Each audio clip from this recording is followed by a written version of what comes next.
Vamos a dar inicio a la clase. Usted sabe que la clase mía no dura mucho, pero trato de dar en el video o en la hora que doy siempre lo más explícito.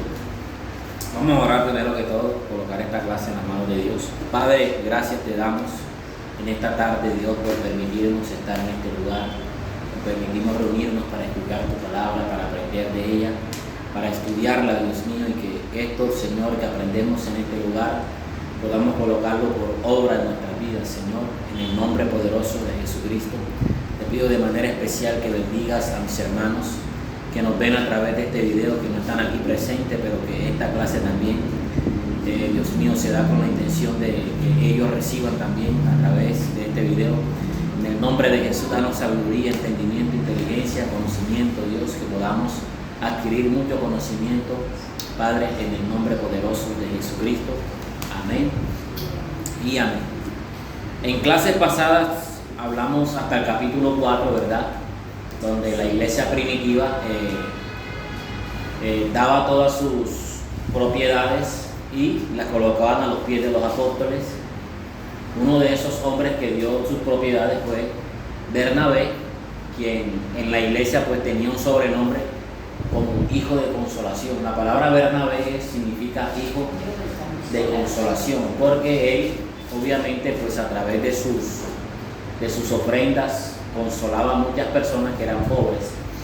Por eso es que muchas veces pues en la Biblia no aparecen los nombres originales, sino sobrenombres, que para la época era una cosa totalmente normal.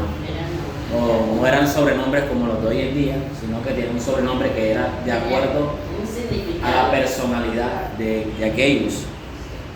El capítulo 5 comienza de igual manera con un tema que es bastante grave en las iglesias y que para aquellos días pues aconteció algo bastante grave, que era pues, digámoslo así, querer engañar a los apóstoles y al Espíritu Santo.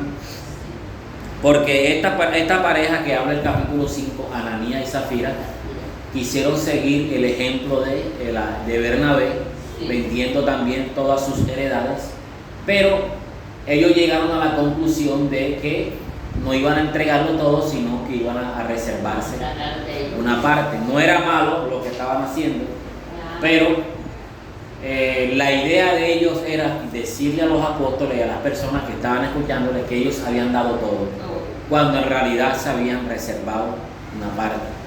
O sea, prácticamente quisieron engañarlos a los que estaban allí, a los oyentes.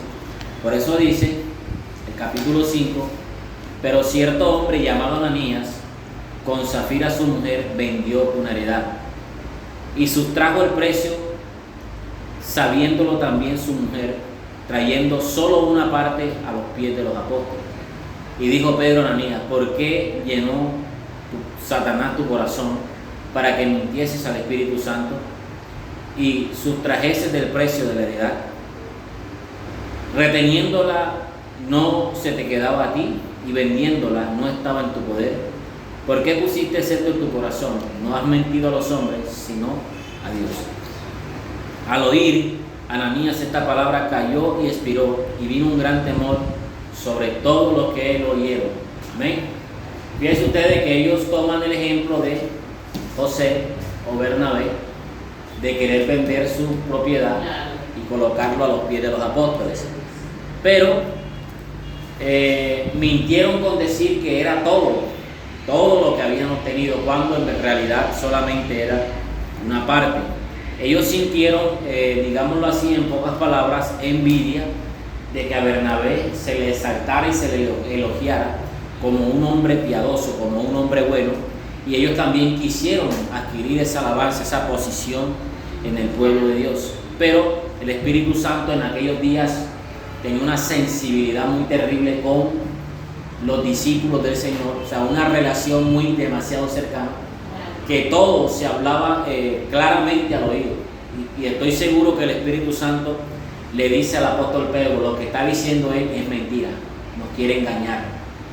Y Pedro le dice que si vendiéndola él el dinero estaba en sus manos, en su posición y era suyo. No habría necesidad de querer engañar a la multitud, de querer engañar a los apóstoles. Y Pedro le dice algo muy fuerte, le dice: no me has engañado a mí, ni has engañado a esta multitud, porque has querido engañar al Espíritu Santo, o sea, a Dios. Terrible. Al oír estas palabras cayó y expiró, y vino un gran temor sobre todos los oyentes. Bueno, entonces yo cuando leía este pasaje, yo pensaba que ellos tenían una necesidad, por eso habían sustraído del precio y dejado una parte para ellos. Pero entonces ahora entiendo que no era por eso, sino por, ellos lo hicieron por envidia, porque querían también recibir el elogio que Así es. recibió. Sí, porque ellos venden una de sus heredades, no todas. Estoy seguro que tenían más, porque aquí el texto dice que vendieron una de sus propiedades. Fíjense ustedes que el pecado fue tan grave que lo llevó a la muerte. Un pecado de muerte, como aparecen en la Biblia, pecados de muerte. Quiere decir que la persona muere espiritualmente, pero Dios, por misericordia, lo que hace es quitarlo y salvar su alma. O sea, en pocas palabras, podríamos decir que estas personas sí alcanzaron salvación, porque hay veces que Dios pues también corta de la tierra a las personas para salvar su alma. Pues el negocio del Señor no es perder las almas, es ganárselas, es ganar las almas, es que ninguno perezca, ninguno vaya a condenación. Y estoy seguro que hay versiones que dicen que Ananías y Zafira se perdieron en el infierno. Puede que sí, porque mintieron, y la mentira es un pecado grave contra Dios.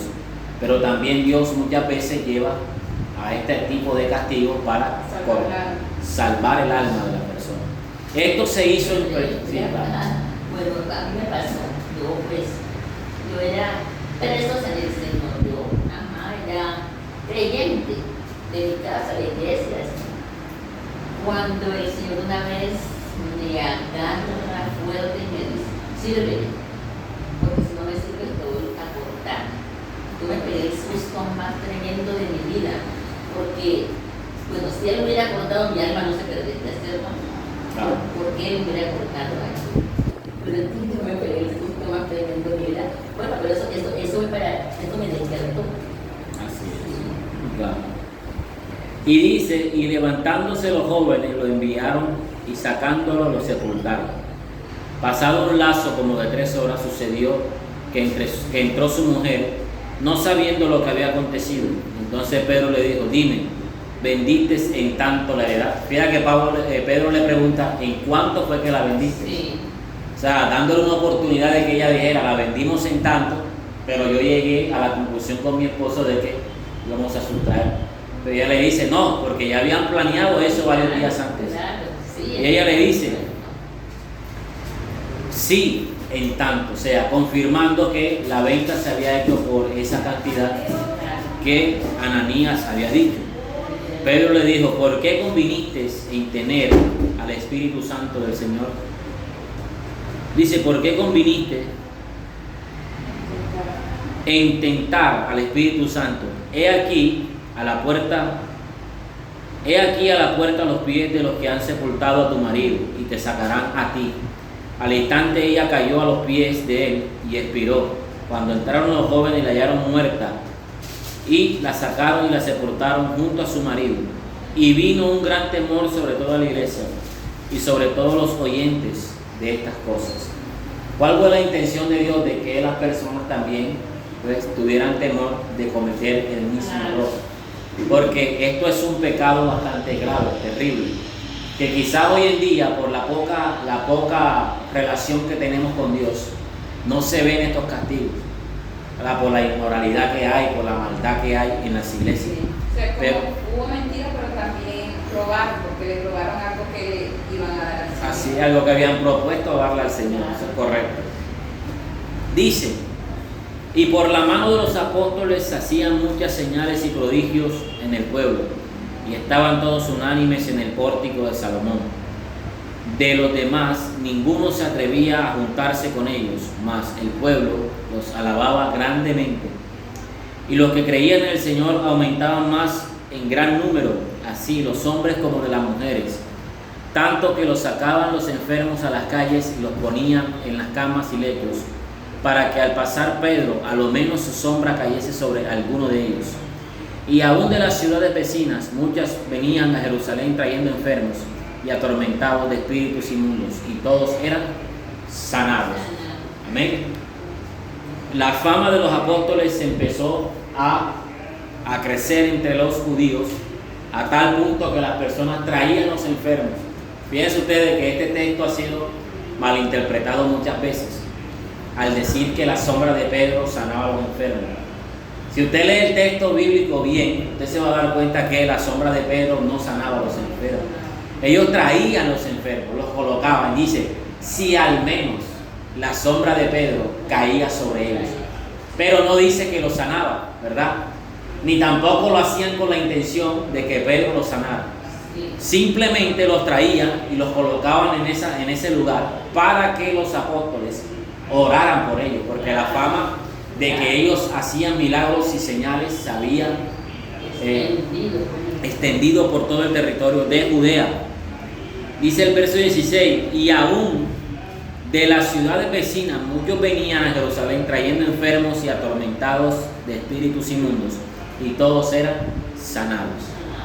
El verso 17 dice, entonces levantándose el sumo sacerdote y todos los que estaban con él, esto es, la secta de los saduceos, se llenaron de celos y echaron mano a los apóstoles y los pusieron en la cárcel pública. Mas un ángel del Señor, abriendo de noche las puertas de la cárcel, sacándolos, dijo, id, puestos en pie en el templo, y anunciad al pueblo todas las palabras de esta vida. Habiendo oído esto, entraron en la mañana en el templo y enseñaban. Entre tanto, vinieron el sumo sacerdote y los que estaban con él, y convocaron al concilio y a todos los ancianos de los hijos de Israel, y a todos los ancianos de los hijos de Israel, y enviaron a la cárcel para que fuesen traídos. Pero cuando llegaron, los alguaciles no hallaron en la cárcel, entonces volvieron y dieron aviso, diciendo, por cierto, la cárcel hemos hallado cerrada, con toda la seguridad y los guardas afuera, de pie ante la puerta. Mas cuando abrimos, a nadie hallamos dentro. Cuando oyeron estas palabras, el sumo sacerdote y el jefe de guardia del templo y los principales sacerdotes dudaban en que vendría a parar aquello. Fíjense ustedes que tanta era la relación de oración de esta iglesia primitiva, que los ángeles tenían una manifestación terrible en esos días. Hoy usted podrá escuchar, no, que hay ángeles aquí, que los ángeles nos rodean, pero son simplemente afirmaciones huecas que no tienen validez. A la diferencia que estos hombres sí veían a los ángeles. Los ángeles operaban en aquel momento por la relación que tenía esa iglesia, ese fuego, ese fervor, ese poder, esa autoridad, esa unción, ese deseo de buscar a Dios todos los días, la oración que tenían constante delante de Dios, hacía que estas señales ocurrieran, que hubiera manifestaciones de ángeles. Amén.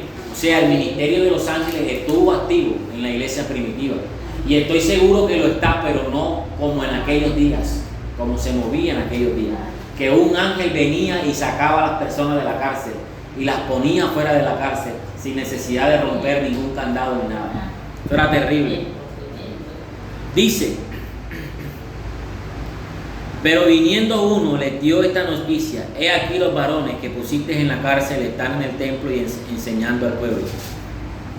Entonces fue el jefe de la guardia con los alguaciles y los trajo sin violencia, porque temían ser apedreados por el pueblo. Cuando los trajeron, los presentaron en el concilio, y el sumo sacerdote le preguntó diciendo, ¿no mandamos estrictamente que no enseñasen en ese nombre? Y ahora habéis llenado la ciudad de vuestra doctrina y queréis echar sobre nosotros la sangre de ese hombre.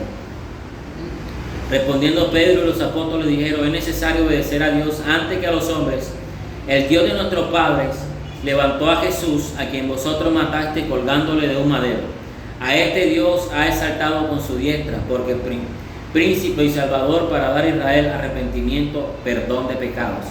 Y nosotros somos testigos suyos de estas cosas, y también del Espíritu Santo, el cual ha dado Dios a los que le obedecen. Ellos, oyendo esto, se enfurecían y querían matarlos. Entonces, levantándose en el concilio un fariseo llamado Gamaliel, doctor de la ley, venerado de todo el pueblo, mandó que sacasen fuera por un momento a los apóstoles. Mire quién se levanta en el concilio. Uno de los eruditos más respetables de la época, llamado Gamaliel, que más adelante vamos a ver quién era discípulo de Gamaliel, que era el apóstol Pablo, y que Pablo elogia a este hombre llamándolo maestro de maestros, que Gamaliel era un maestro, un rabino distinguido entre el pueblo de Israel. Este hombre se levanta en el concilio que han hecho para arrestar a los apóstoles y manda a sacar a los apóstoles fuera, porque lo que él deduce y lo que él ha llegado a la conclusión es que si esa obra que los apóstoles están haciendo es de Dios, es imposible que, por mucho que estos fariseos y saduceos peleen contra esa obra, va a ser imposible derribarla, porque estarían peleando contra Dios. Pero también llega a la conclusión y dice, si esta obra no es de Dios, estoy seguro que al cabo de unos días eso va a desaparecer, porque eso que ellos estaban viviendo en ese momento ya había acontecido varios siglos atrás. Se habían levantado hombres con doctrinas y habían arrastrado a muchos al error, pero con el paso de los tiempos esas doctrinas se desvanecieron. Entonces él dice, porque antes de estos días se levantó Teudas diciendo que era alguien, o sea, un Mesías.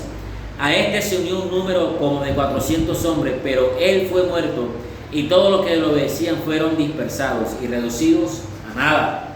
Hubo un hombre llamado Teudas que en días anteriores se había levantado, ¿verdad? Y se había postulado como el Mesías.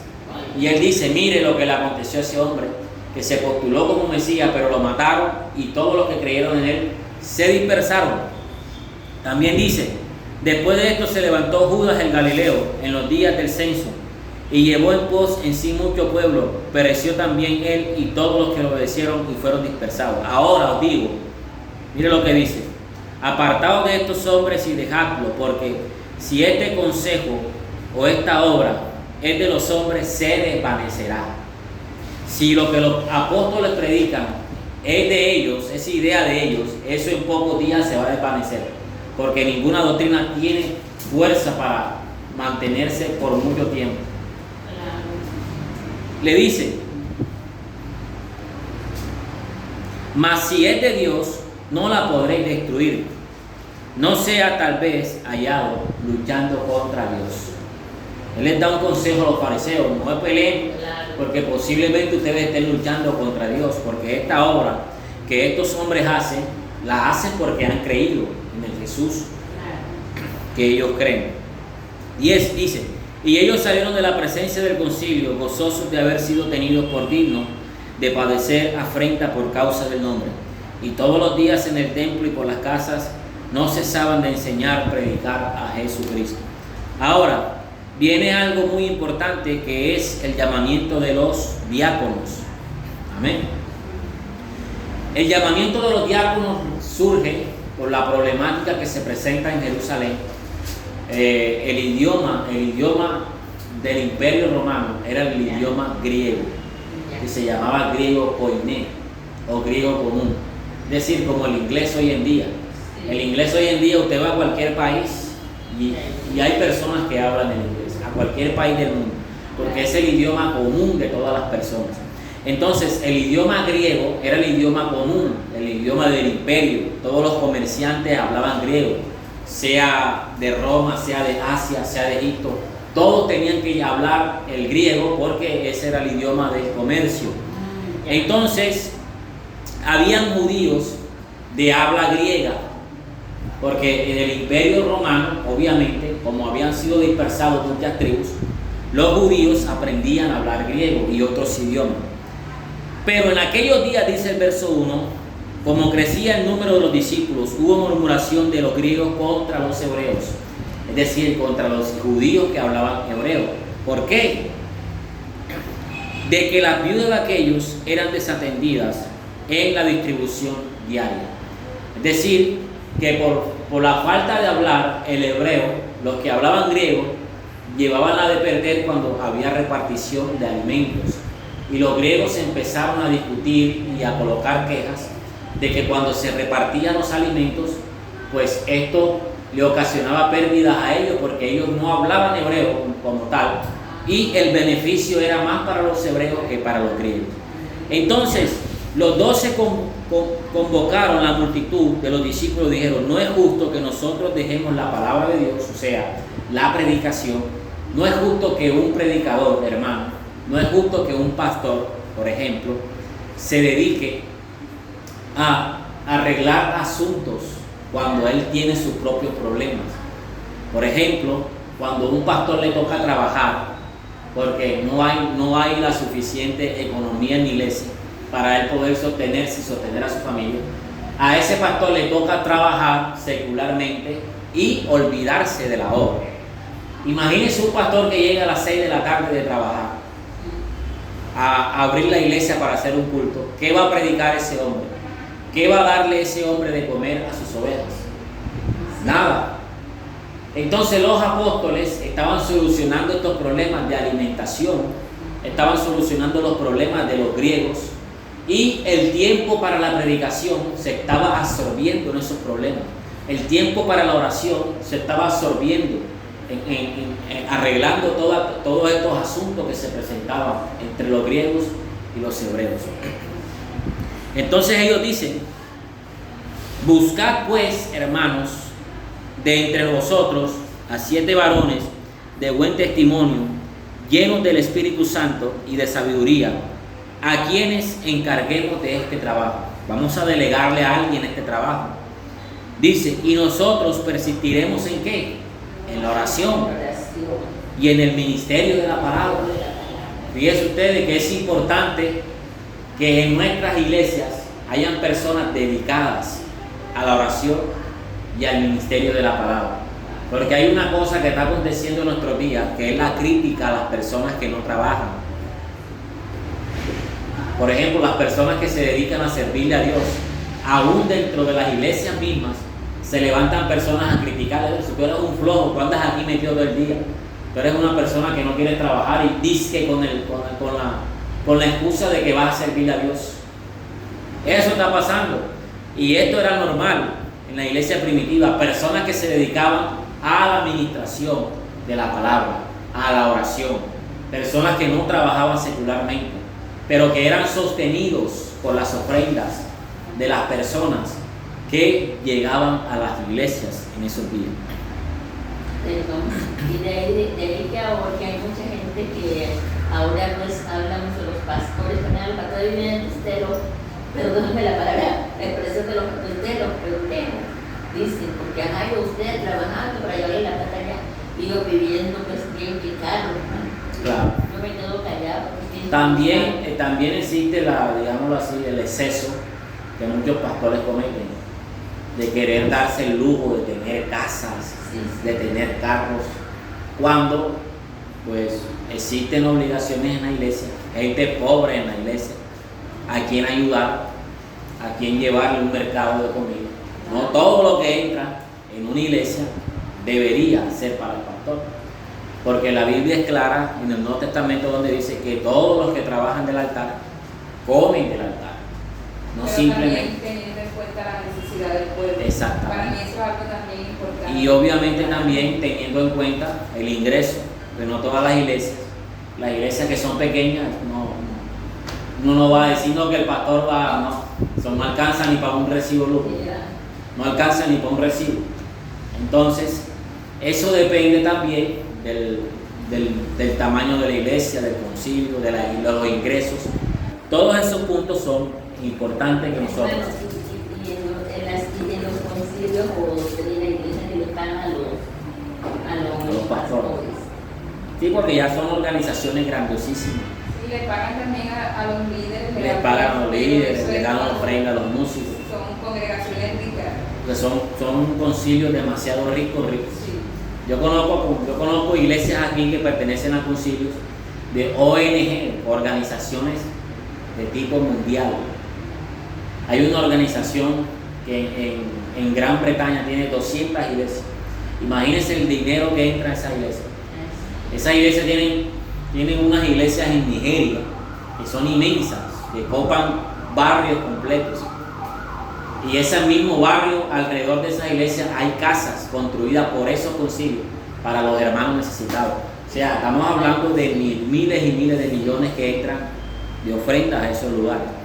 Entonces, existen dentro de nuestras congregaciones personas que deben de estar dedicadas a esto, porque si no la iglesia no podría sostenerse. La iglesia no podría sostenerse espiritualmente, sería una iglesia vacía, sería una iglesia sin oración, sin búsqueda, sin poder de Dios, sin autoridad. Todo esto se requiere dentro de la iglesia.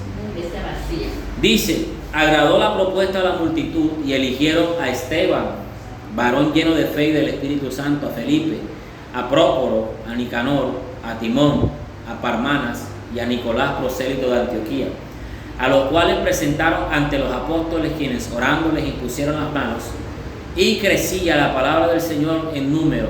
Los judíos se multiplicaban grandemente en Jerusalén. También muchos de los sacerdotes obedecían a la fe. Fíjense ustedes la importancia de tener hombres dedicados a la oración y a la administración de la palabra, que ellos estaban dando fueron escogidos como diáconos para servir a las viudas principalmente. Luego más adelante aparece la palabra diácono allá en la carta de Timoteo, pero ya un diácono mucho más formado, ya no para repartir alimentos a las viudas, sino un diácono que tiene autoridad en la iglesia, un diácono que es ayudante de los pastores, un diácono que tiene liderazgo, que además la palabra diácono en griego se traduce como maestro y pastor. O sea, el diácono también tiene un trabajo pastoral dentro de la iglesia y de maestro dentro de la iglesia. Como decir copastor. Copastores, correctamente. Los diáconos tenían poder en la iglesia primitiva. Estos diáconos, Esteban y Felipe, que además de ser un diácono era un evangelista, tenían poder de Dios, resucitaban muertos, eran raptados de un lugar y colocados en otro. O sea, un poder impresionante que la iglesia primitiva manejaba por la relación que tenían con Dios. Fíjense ustedes que en nuestros días esto escasea, pero es por la poca relación que tenemos con Dios, la poca búsqueda. El tiempo le estamos absorbiendo en otras cosas. Eso pasa en nuestras iglesias. Fíjense ustedes que el capítulo 7 comienza con algo importante.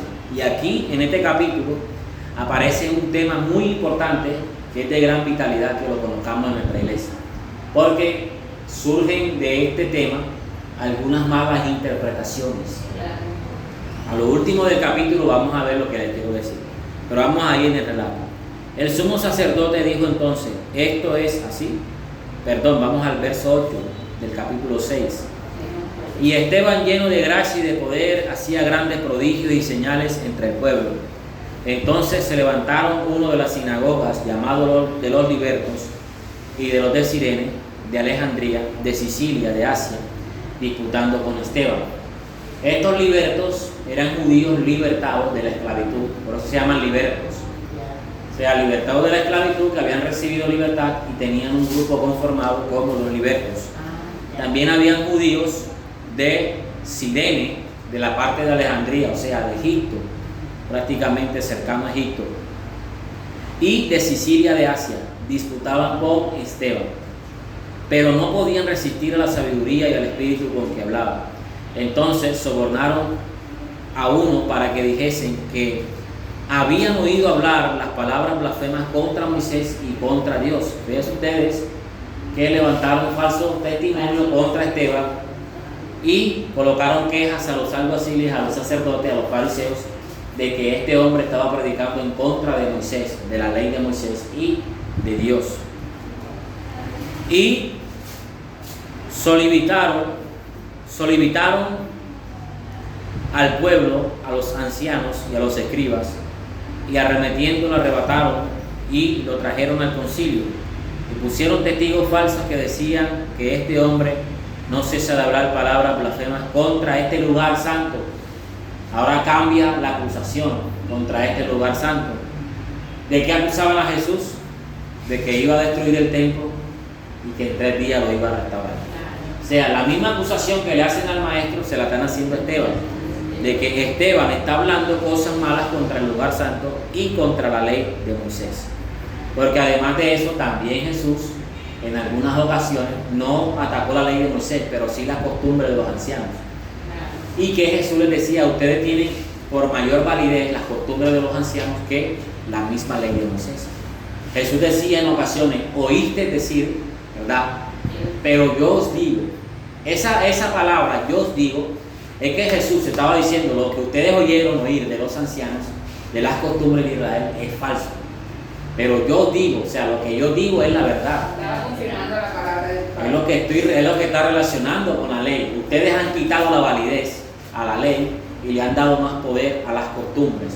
Por ejemplo, la costumbre de lavarse las manos, la costumbre de purificarse los pies, que si alguien no se purificaba los pies estaba en pecado, que si alguien no se lavaba las manos estaba en pecado. Y Jesús le dice que lo que entra no es lo que contamina al hombre, sino lo que sale del corazón del hombre. Entonces, las acusaciones contra Esteban es hablar contra el lugar santo y contra la ley, pues le hemos oído decir que Jesús de Nazaret destruiría este lugar y cambiaría las costumbres que nos dio Moisés. Entonces, todos los que estaban sentados en el concilio, fijar los ojos en él, vieron su rostro como el rostro de ¿qué? De un ángel, como alguien inocente, como alguien que no hablaba de esa manera como lo estaban acusando. Mas sin embargo procedieron contra él, ¿verdad? Mas sin embargo le acusaban de esa manera, viendo su aspecto como el aspecto de un ángel santo, puro, sin mancha, sin engaño, sin maldad en su vista, y nada de las palabras que él decía. Aún así lo acusaron y lo llevaron ante el concilio.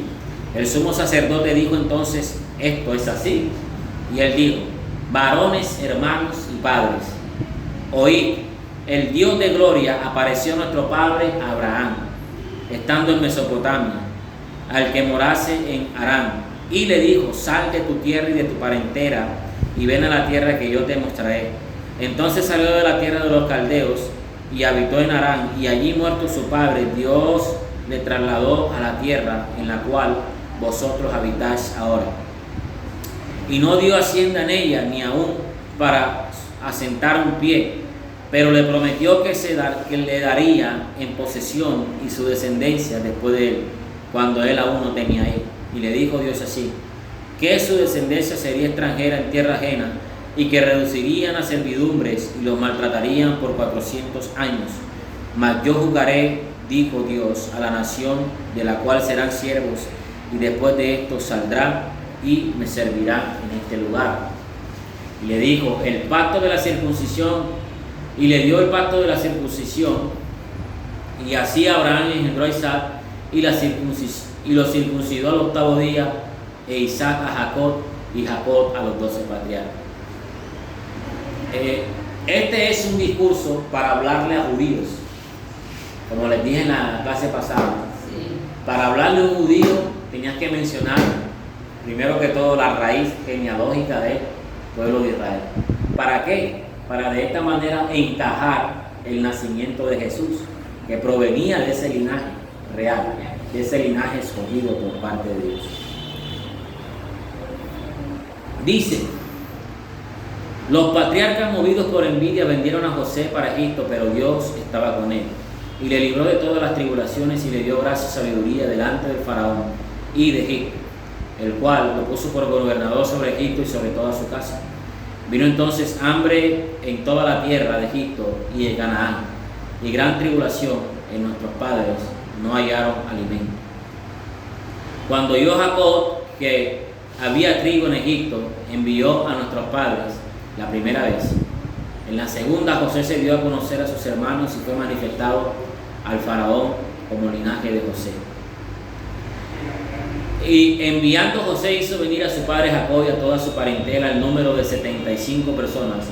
Así descendió Jacob a Egipto, donde murió, y él también con nuestros padres, los cuales fueron trasladados a Siquem y puestos en un sepulcro que apareció del dinero que compró Abraham de los hijos de Hamor en Siquem.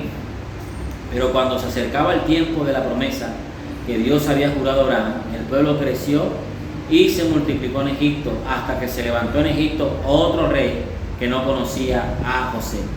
Este rey, usando astucia con nuestro pueblo, maltrató a nuestros padres a fin de que pusieran a muerte a sus niños para que no se propagasen.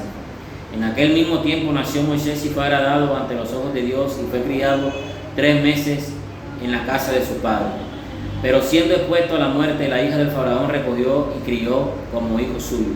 Y fue enseñado Moisés en toda sabiduría de los egipcios, y era poderoso en sus palabras y obras. Cuando hubo cumplido la edad de 40 años, le vino al corazón visitar a sus hermanos, los hijos de Israel, y al ver que era maltratado, le defendió, hiriéndole al egipcio, vengó al oprimido. Pero él pensaba que sus hermanos comprenderían que Dios le daría libertad por mano suya, mas ellos no entendieron así. Y al día siguiente se presentó a uno de ellos que reñían y los ponían en paz, diciendo: varones hermanos, varones sois, ¿por qué os maltratáis los unos a los otros? Entonces el que maltrataba a su prójimo le rechazó, diciendo: ¿quién te ha puesto por gobernante y juez sobre nosotros? ¿Queréis tú matarnos como mataste ayer al egipcio? Al oír esta palabra, Moisés huyó y vivió en el extranjero, en tierra de Madián, donde engendró hijos. Pasados 40 años, un ángel se le apareció en el desierto, en el monte Sinaí, en la llama de fuego de una zarza. Entonces Moisés, mirando, se maravilló de la visión, y acercándose para observar, vino a él la voz del Señor: yo soy el Dios de tu padre, el Dios de Abraham, el Dios de Isaac y el Dios de Jacob. Y Moisés, temblando, no se atrevía a mirar. Le dijo: Señor, quita el calzado de tus pies, porque el lugar en el que estás es tierra santa. Ciertamente he visto la aflicción de mi pueblo que está en Egipto, y he oído el gemido, y he descendido para librarlos. Ahora pues ven, te enviaré a Egipto. A este Moisés, a quien habían rechazado, diciendo: ¿quién te ha puesto por gobernante y juez? A este lo envió Dios como gobernante y libertador por mano del ángel que le apareció en la zarza. Este los sacó habiendo hecho prodigios, señales en tierra de Egipto y en el mar Rojo y en el desierto por 40 años. Este Moisés es el que le dijo a los hijos de Israel: profeta os levantará el Señor vuestro Dios de entre vosotros, vuestros hermanos, como a mí, a él oiréis. Este es aquel Moisés que estuvo en la congregación en el desierto con el ángel que le hablaba en el monte Sinaí, y con nuestros padres que recibieron la palabra de Dios de vida que darnos, al cual nuestros padres no quisieron obedecer, sino que le desecharon en sus corazones y se volvieron a Egipto. Fíjense ustedes que la intención de la narración de este capítulo, lo que está haciendo Esteban, es llevarlos a un punto donde ellos se sientan culpables de las atrocidades que han hecho contra los creyentes y contra el Señor Jesús. Él les está diciendo: nosotros provenimos de Abraham, de Isaac y de Jacob, y les relata una historia donde él le está haciendo ver a ellos que Moisés, a quien ellos defienden tanto, a quien ellos dicen: tenemos a Moisés, el legislador, el hombre de la ley, él los está llevando a una posición donde él quiere hacerles ver que a ese Moisés, a quien ellos defienden por encima de Jesús, a ese Moisés, nuestros padres lo rechazaron en el desierto, lo injuriaron, lo hicieron pecar gravemente contra Dios. Todos los días amenazaban a Moisés diciéndole: en Egipto teníamos mejores cosas, en Egipto comíamos mejor, en Egipto vivíamos mejor. Estas palabras diariamente oídas por Moisés lo llevaron a cometer errores grandes que le impidieron entrar a la tierra prometida. Entonces lo que está haciendo Esteban es haciendo un relato, construyendo un relato para poder enseñarles a ellos que ellos han rechazado toda gracia de parte de Dios. A través de la ley, antes de la ley y después de la ley, ellos han rechazado constantemente a Dios. Le dice: cuando dijeron a Aarón: haznos dioses que vayan delante de nosotros, porque a este Moisés que nos sacó de la tierra de Egipto no sabemos qué le ha acontecido. Entonces hicieron un becerro y ofrecieron sacrificios, ídolos, ofrecieron sacrificios al ídolo en las obras de su mano. Se regocijaron y Dios se apartó, los entregó a que rindiesen culto al ejército del cielo, como está escrito en el libro de los profetas: ¿acaso me ofreceréis víctimas y sacrificios en el desierto por 40 años, casa de Israel?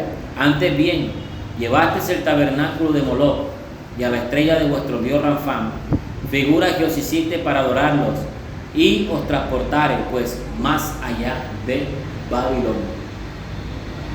Esto que ellos hicieron, de rechazar a Dios en el monte Sinai y de practicar por siglos, aún teniendo la ley, aún teniendo el tabernáculo dentro de ellos siguieron adorando dioses ajenos. Moloch, la estrella de Ranfán, o sea, adoraban una estrella del cielo y le sacrificaban animales, le ofrecían animales. Y esto le dice el Señor: por eso yo los transporté más allá de Babilonia, más allá de la tierra caldea, por eso yo los dispersé por la tierra. Entonces, ¿cuál es el Moisés que ustedes mencionan constantemente diciendo a Moisés tenemos y a Abraham tenemos? Si ustedes han rechazado constantemente la gracia y la misericordia de Dios. Dicen, tuvieron nuestros padres el tabernáculo del testimonio en el desierto, como había ordenado Dios, cuando dijo a Moisés que lo hiciese conforme al molde o al modelo que había visto, el cual recibió a su vez por nuestros padres. Lo introdujeron con Josué a tomar posesión de la tierra de los gentiles, a los cuales Dios arrojó de la presencia de nuestro padre hasta los días de David. Este halló gracia delante de Dios y pidió proveer tabernáculo para el Dios de Jacob, mas Salomón le edificó casa. Si bien el Altísimo no habita en templo hecho de mano, como dice el profeta, el cielo es mi trono y la tierra el estrado de mis pies, ¿qué casa me edificaré? Dice el Señor, o cuál es el lugar de mi reposo. ¿No hizo mi mano todas estas cosas? Duros de cerviz. Aquí viene la palabra que quería explicarles desde el principio. Sí. Duros de cerviz e incircuncisos de corazón y de oído. Vosotros resistís siempre ¿a quién? Al Espíritu Santo, como vuestros padres, así también vosotros. Y aquí surge una pregunta muy importante. Cuando Jesús dice, toda blasfemia contra el Padre y contra el Hijo es perdonada, pero toda blasfemia contra el Espíritu Santo no les será perdonada. ¿Qué creen ustedes que está diciendo Jesús en ese momento, relacionado con este verso que acabamos de leer? ¿La blasfemia del Espíritu Santo será hablar mal del Espíritu Santo? ¿Qué dicen ustedes? Porque esa es una interpretación que muchos le han dado a ese verso, que si alguien habla mal del Espíritu Santo ya queda condenado para siempre, pero no es así, ¿verdad? La interpretación de ese texto bíblico que Jesús está hablando la está dando aquí el siervo Esteban. Por ejemplo, Esteban relaciona la palabra blasfemia contra el Espíritu de Dios como duros de cerviz, y la palabra duro de cerviz es voltear las espaldas, o sea, ignorar cuando alguien te está hablando. Por ejemplo, usted me puede estar dando una palabra a mí, pero si yo no la quiero escuchar, yo volteo mi espalda y me voy. Eso significa duro de cerviz, duro de espalda, voltear las espaldas ante las profecías, ante las palabras de Dios. O sea, no escuchar la voz. Exactamente. Entonces, la blasfemia contra el Espíritu Santo no es hablar mal del Espíritu Santo, No escuchar. sino no escuchar o no aceptar la corrección de Dios. Porque Jesús sanaba enfermos, Jesús libertaba cautivos. ¿Y qué decían ellos? Tú haces esos milagros, esas señales, por el espíritu de Beelzebú. Perdón un momentico. Entonces dice que los fariseos le decían, tú haces estos milagros, estas señales, por el espíritu de ¿quién? De Beelzebú. Entonces lo que Jesús está queriendo decirle a esa multitud, ustedes han resistido siempre al Espíritu Santo, porque todas las cosas que los profetas hicieron en el Antiguo Testamento, ¿a cuántos de los profetas lo apedrearon ustedes? Jesús les dice, Jerusalén, Jerusalén, ¿verdad? Le dice, ¿cuántas veces no quise arrullarte como la gallina sus polluelos si no quisiste? Al contrario, los profetas que te enviaron fueron apedreados. ¿A cuántos profetas no mataste? ¿Y a cuántos voceros no apedreaste? Entonces la blasfemia contra el Espíritu Santo es resistir la obra del Espíritu Santo, no permitirle al Espíritu de Dios que Él obre en mí, y que aunque yo... Apedrearon a los profetas, pero ellos eran enviados y guiados por el Espíritu. Correctamente. O sea, fueron ellos, duros de servicio. Ellos pensaban que no. Exactamente. ¿Cuántas veces, hermanos, ¿Cuántas veces Dios le habla a una persona por muchos años?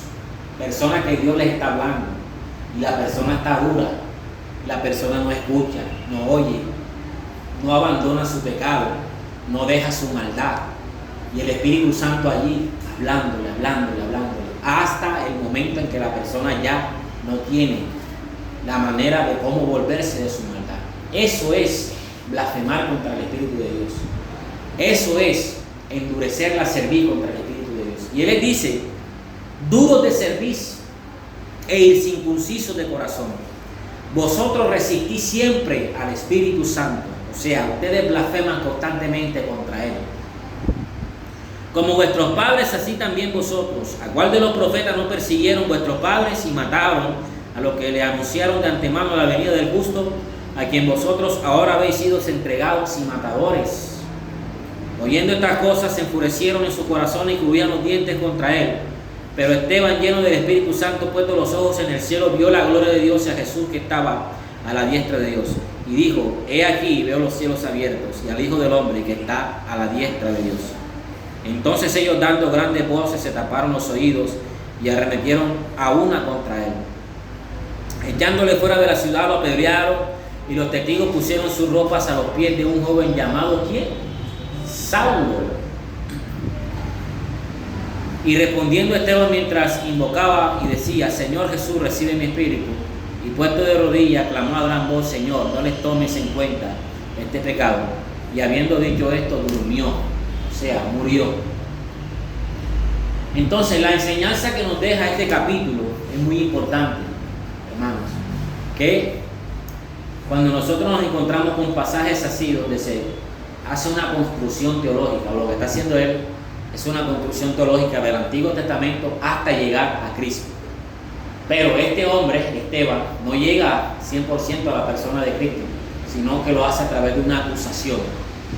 Una acusación: ustedes mataron al maestro, ustedes asesinaron, ustedes que defienden tanto a Moisés han endurecido sus corazones contra los profetas, contra los que les han enviado. Y a este Jesús, quien también vino a anunciarles el camino de la verdad, también lo han asesinado.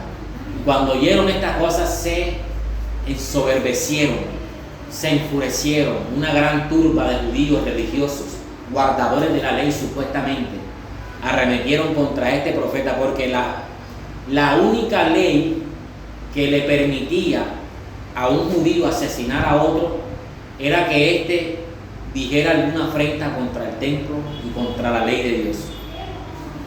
¿Cómo acusaron a Jesús para poder matarlo? Diciendo que él había hablado contra el templo de Dios. Y la acusación que le hacen a Esteban es parecida, para poder apedrearlo. Era contra una acusación que decía que Esteban estaba hablando mal del lugar santo. Entonces, de esta manera damos por terminado esta clase, y para la próxima voy a estar presentando la conversión de Pablo y iniciando con los viajes misioneros de Pablo, que abarcan desde el capítulo 13 hasta el finalizar el libro de los Hechos. Son 4 viajes misioneros. Entonces, les voy a dar un viaje misionero a las 2 para que lo expongan. Eso es fácil, sencillo. Les voy a mandar el libro, me escriben a mi WhatsApp y yo les envío un libro donde ustedes van a sacar el viaje misionero que les toca, que les voy a colocar. Van a exponer el segundo viaje misionero, ustedes 2. Y a los que están en video también les voy a colocar, los que están la hermana que está en Venezuela, por ejemplo, le voy a colocar también una exposición para que ella la grabe y la envíe, o la haga directamente en la clase conectándose por Google Meet. No sé cómo podríamos hacerlo ahí. Vamos a intentar de pronto de esa manera. O de pronto ya regresado. Ya regresado, ok. Bueno, entonces. Ya estaría escribiendo ya, pero no enfermo. Bueno, entonces damos gracias a Dios por esta clase. Espero que haya sido de edificación. Padre, gracias te doy, Señor, por esta clase que hemos brindado en esta tarde. Te pido de manera especial que tú Padre amado, bendigas a los oyentes, que les des sabiduría retentiva, conocimiento, entendimiento de todo lo que se habló aquí, y que en sus hogares también puedan escudriñar, Padre amado, firmemente estas escrituras para el crecimiento de tu obra. Gracias te doy, Padre, Hijo y Espíritu Santo de Dios. Amén y amén. Gloria a Dios.